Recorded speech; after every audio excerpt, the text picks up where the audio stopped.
Good afternoon सभी को। Good afternoon. आज आप सबकी इंग्लिश की क्लास लेकर आए हैं। अभी तक आपकी सामाजिक विज्ञान की क्लास, साइंस की क्लास, हिंदी की क्लास और मैथ की क्लास चल रही थी।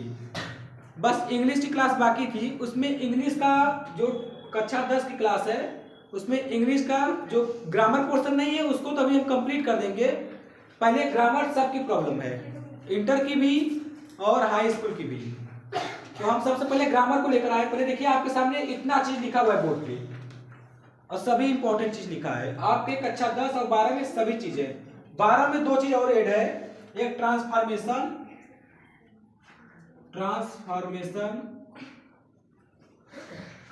एक सिंथेसिस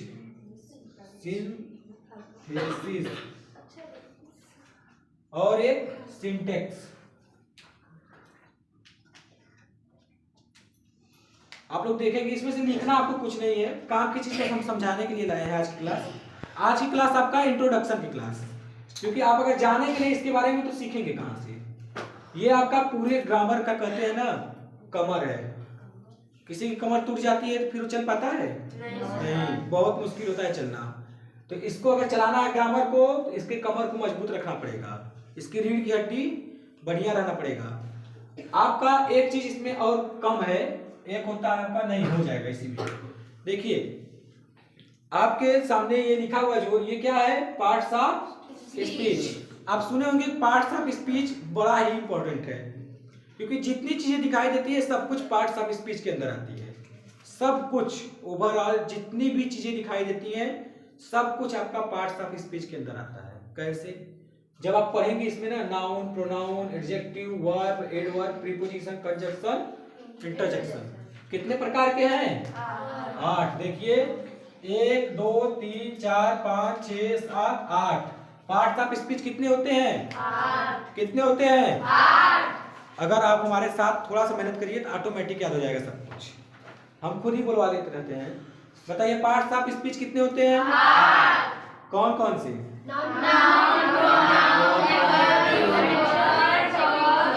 बस करिए। किसी को ऐसा है जिसको आंख मूंद के बता सकता है? Yes sir. कौन बता सकता है? चलो वहीं से बताना, कोई बीच में बोलेगा नहीं। 8 का नाम हम गिनेंगे। चलो noun, pronoun, verb, adverb, adjective, interjection, conjunction, preposition. ठीक हो गया 8। Noun, pronoun, adjective, verb, adverb, preposition, conjunction, interjection, यही है। Yes sir. यही आपके 8 के 8 हैं। 8 का यूज आपको एक बार में बताएंगे, अभी हम थोड़ा थोड़ा बता दे रहे हैं। कल की क्लास सबसे पहले आपकी नाउन ये चलेगी पार्ट्स ऑफ स्पीच की। कल 5 मिनट 10 मिनट जो लगेगा उसमें पार्ट्स ऑफ स्पीच पूरा आपका कंप्लीट कर देंगे। डिटेल में आपको पढ़ने की जरूरत नहीं है, बस आपको थोड़ा सा पार्ट्स ऑफ स्पीच का यूज जानना है। आप जान लीजिए, परीक्षा के बाद पूरा डिटेल पढ़ा देंगे हम सब कुछ। देखिए ये होगा नाउन। नाउन मीन्स क्या होता है? संज्ञा। प्रोनाउन मीन्स सर्वनाम। एडजेक्टिव विशेषण, वर्ब, एडवर्ब, फिर प्रीपोजिशन, कंजंक्शन और इंटरजेक्शन। देखिए आपको बताते हैं नाउन में क्या क्या आता है। जैसे कोई वस्तु, नाउन किसे कहते हैं? किसी वस्तु, स्थान पर, ये किसी भी निश्चित वस्तु, स्थान या फिर किसी भी वस्तु को या फिर पर्सन को क्या कहते हैं? नाउन। जैसे चेयर आपका वस्तु है? चेयर वस्तु नहीं है? Yes sir. तो ये नाउन हुआ कि नहीं? Yes sir. टीचर आपके सामने खड़ा है, नाउन है कि नहीं? Yes sir. उसके बाद और आपके सामने मान लीजिए जैसे फैन है, ये आपका नाउन है कि नहीं? Yes sir. यानी लगभग जितनी चीजें दिखाई देती हैं, एक शब्द में बोले तो आंख से जितनी भी चीजें दिखाई देती हैं सब कुछ क्या है? नाउन। नाउन यानी संज्ञा। याद हो जाएगा? Yes sir. आपसे कोई पूछे कि नाउन क्या है तो आप बता सकते हैं कि जितनी चीजें आंख से दिखाई देती है सब कुछ क्या है? नाउन। कुछ चीजें ऐसी भी हैं जो आंख से नहीं दिखाई देती, वो भी संज्ञा है। जैसे आपने कभी बचपन देखा है? बचपन बचपन देखा नहीं गया है, बचपन केवल महसूस किया जाता है। तो ये बचपन। और जैसे बुद्धि, बुद्धि बुद्धि किसी ने देखा है? नहीं सर। बुद्धि केवल महसूस करते हैं लोग कि ज्यादा बुद्धिमान है, ज्यादा चालाक है। चालाक कोई देखा है? नहीं। ये सब कुछ, ये आपका जितनी चीजें महसूस करते हो वो भी क्या है? आपका संज्ञा। कैसे? संज्ञा के भी जब भेद पढ़ेंगे ना, संज्ञा भी 5 प्रकार का होता है। Proper noun, common noun, collective noun, abstract noun और एक और है मटेरियल नाउन। 5 तो आएंगे, आपको बताएंगे कल डिटेल में 5 को। आगे देखिए, नाउन ओवरऑल जितनी चीजें आपको दिखाई देती है सब कुछ क्या है? नाउन। एक शब्द में याद करना हो तो जितनी चीजें आप सबको दिखाई देती हो क्या है? नाउन। सब कुछ। प्रोनाउन क्या होता है? प्रोनाउन का मतलब, जैसे हमने कहा नाउन में किसी का नाम आया था मोहन, ठीक है, मोहन, ध्यान से सुनिएगा, एकदम आसान भाषा में आपको प्रोनाउन समझ में आ जाएगा। कल भी यही पढ़ाएंगे, आज भी यही। मोहन जैसे कहे मोहन किताब पढ़ता है, मोहन खाना खाता है, मोहन खेलने जाता है, 3 चीज बोल दिए। अगर इसको बढ़िया से बोलना ऐसे अच्छा लगेगा, मोहन खाना खाता है, मोहन खेलने जाता है, मोहन काम करता है, मोहन दौड़ने जाता है, हर जगह मोहन मोहन कर रहे तो अच्छा लग रहा है? नहीं। अगर यही कहें, पहला अक्षर कह दिए कि मोहन खाना खाता है, फिर उसके बाद मोहन नहीं बोले, फिर बोलिए वह किताब पढ़ता है, मोहन की जगह क्या यूज कर दिए? वह। बस इतने से समझाना था कि प्रोनाउन का मतलब देखिए, नाउन के पहले प्रो लगा है, मतलब कि ये बढ़िया खिलाड़ी है, नाउन की जगह पर यूज हो जाता है। नाउन को हटा करके उसकी जगह पर बैठ जाएगा। आपको भी स्थापना अभिक्रिया पढ़ाए थे ना, वही वाला हाल है। ये नाउन की जगह पर प्रयोग किया जाता है। सर्वनाम क्या होता है कि संज्ञा के स्थान पर प्रयुक्त होने वाले शब्द को सर्वनाम कहते हैं। तो संज्ञा जैसे क्या था आपका? मोहन संज्ञा था, मोहन का हटा करके वह कहा गया, ये आपका क्या हो गया? प्रोनाउन। एडजेक्टिव क्या होता है? जैसे हमने बोल दिया कि अनुकूल एक ईमानदार लड़का है, जो ईमानदार आया ना वो क्या है? जो ईमानदार आया वो क्या है? एडजेक्टिव। जो ईमानदार आया वो क्या है? एडजेक्टिव। जैसे हमने बोल दिया कि आकांक्षा एक अच्छी लड़की है, आकांक्षा एक अच्छी लड़की है, अच्छी जो आया वो क्या है? एडजेक्टिव, यानी गुण, किसी का गुण बताया जाए, किसी की क्वालिटी बताई जाए तो क्या है? एडजेक्टिव। वर्ब के बारे में आप लोग अच्छी तरह से जानते हैं। क्रिया, क्रिया मतलब जिसके द्वारा जो भी हम लोग कोई भी कार्य करते हैं तो क्रिया का ही यूज होता है। जैसे खेलना, पढ़ना, उठना, बैठना, भागना, लड़ना, गाली देना, सबसे बढ़िया वाला ना, ये सब क्या है आपका? क्रिया यानी वर्ब। वर्ब के भी 3 रूप, 3 नहीं होते, 5 रूप होते हैं। आप 3 ही रूप जानते हैं। कौन कौन से? पहला रूप आपका होता है क्रिया का फर्स्ट फॉर्म, दूसरा का रूप क्रिया का सेकेंड फॉर्म, तीसरा का रूप क्रिया का थर्ड फॉर्म, चौथा रूप क्रिया का आईएनजी फॉर्म, 5वां रूप क्रिया का यस और ईएस वाला फॉर्म, उसे प्रेजेंट फॉर्म कहते हैं। अब आगे बढ़ते हैं। क्रिया समझ में आ गया? अब एडवर्ब की बारी आई। जो क्रिया की जगह पर यूज होता है उसे क्या कहते हैं? एडवर्ब। आपका इतना ही है कक्षा 10 में, यही इतनी चीजें आपको जानकारी होनी चाहिए। नाउन, प्रोनाउन, एडजेक्टिव, वर्ब, ये इतना आपको इसमें होना चाहिए पता। बाकी आगे और बता देते हैं हम। एडवर्ब क्या होता है? जो वर्ब के स्थान पर प्रयुक्त होता है उसे क्या कहते हैं? एडवर्ब। प्रीपोजिशन क्या होता है? प्रीपोजिशन यानी किसी स्थिति के पहले कुछ जो लगता है उसे क्या कहते हैं? प्रीपोजिशन। जैसे हम लोग कहते हैं कि किताब मेज पर है, तो मेज पर क्या है? किताब। ऑन लगा, ऑन, वो आपका क्या है? प्रीपोजिशन। ठीक है। कंजक्शन क्या होता है? कंजक्शन आपका, आपने सुना होगा एक बात, जैसे आप सुने होंगे इलाहाबाद जंक्शन, सुने हैं नाम? इलाहाबाद स्टेशन को क्या कहते हैं? इलाहाबाद जंक्शन। जंक्शन का मतलब होता है जहां पर कई जगह से आकर ऐसे जोड़ होता है, जोड़, जोड़ को कहते हैं जंक्शन। कंजक्शन मतलब क्या होता है कि इसमें भी होता है, 2 वाक्य को जो जोड़ता है शब्द, तो उसे कहते हैं कंजक्शन। जैसे आपने बोला वह खाना खाती है, वह विद्यालय जाती है, ठीक है। दोनों वर्ड को जोड़ना और कैसे जोड़ेंगे? वह खाना खाती है और विद्यालय जाती है, जुड़ गया, और लगा के जोड़ दिया गया, और क्या है? कंजक्शन। समझ में आ गया?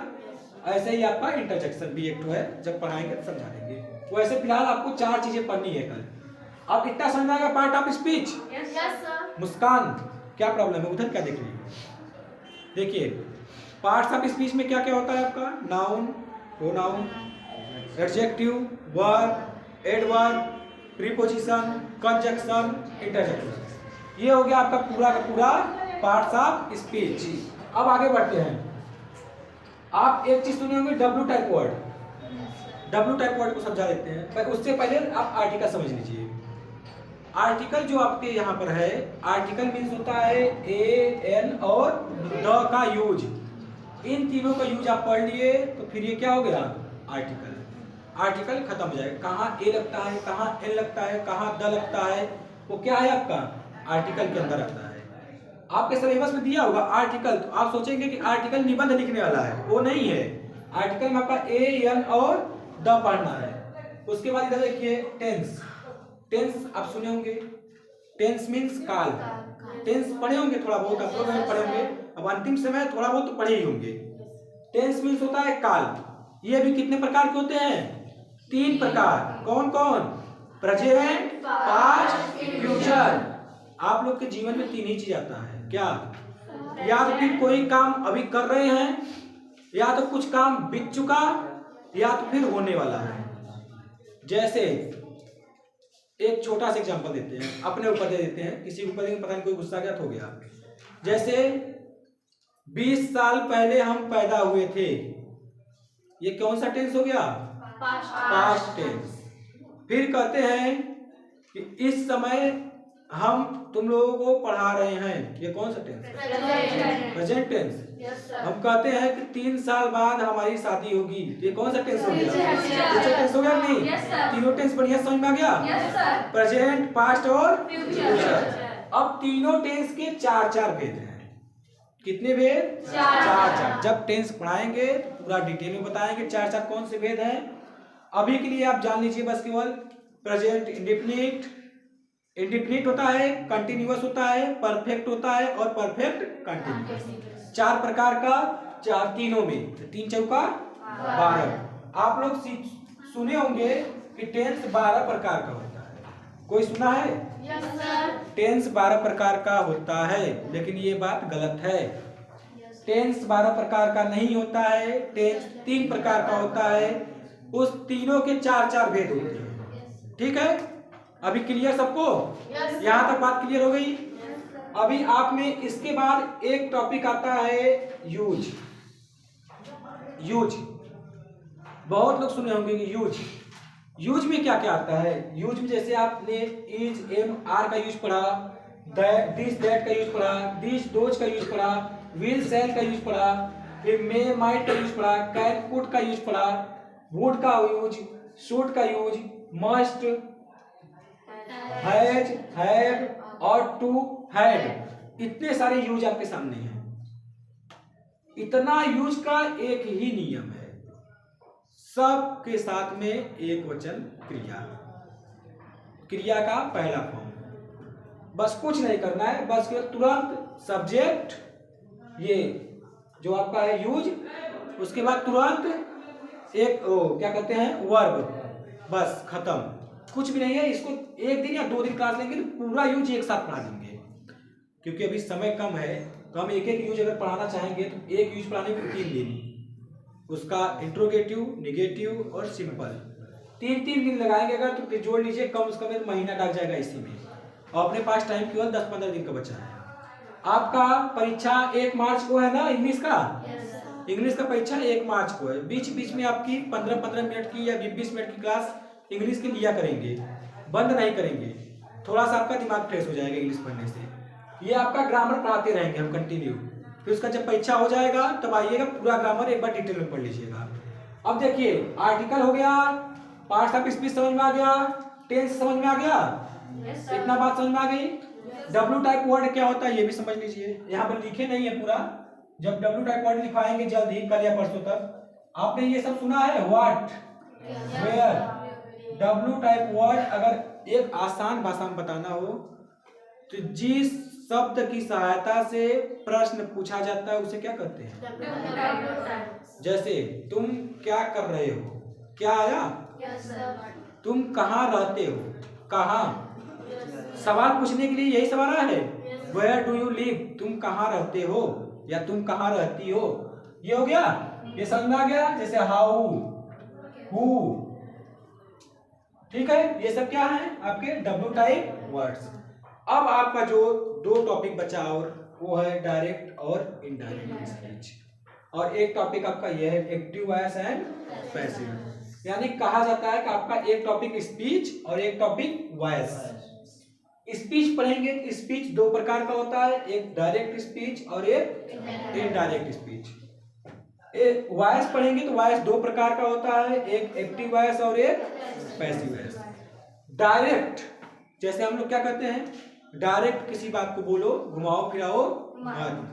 अगर डायरेक्ट किसी बात को बोला जाए तो उसे क्या कहेंगे, डायरेक्ट स्पीच।